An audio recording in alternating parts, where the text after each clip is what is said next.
Нерамноправноста на жените станува особено изразена во време на кризи. Нашата земја веќе подолго време е во економска нестабилност, имаме постојан раст на животните трошоци што не е пропорционален со зголемување на платите и големата стапка на невработеност, што придонесува за сиромаштија. Се уште се свежи сеќавањата за кризата предизвикана од COVID-19, а климатските промени кои предизвикуваат сушни периоди, секако носат и други проблеми, особено ги погодуваат жените поради отежнатиот пристап до вода, што го отежнува одржувањето на исхраната и хигиената во семејството, како и развојот на женските агробизниси. Затоа, локалните власти треба да имаат родово чувствителни одговори преку нивните политики, меѓу кои најважна политика е локалниот буџет, кој не е родово сензитивен.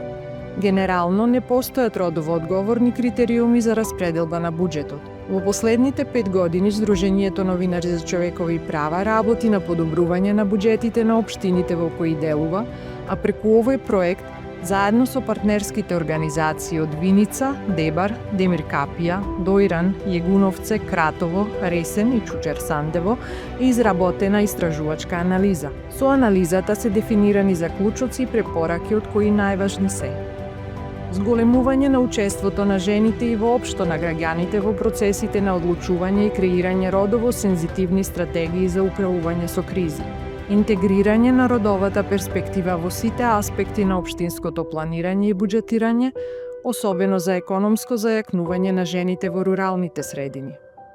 Усвојување или промени на локалните политики во согласност со потребите на жените и мажите во локалната заедница и воведување родово одговорни критериуми за распределби од буџетот.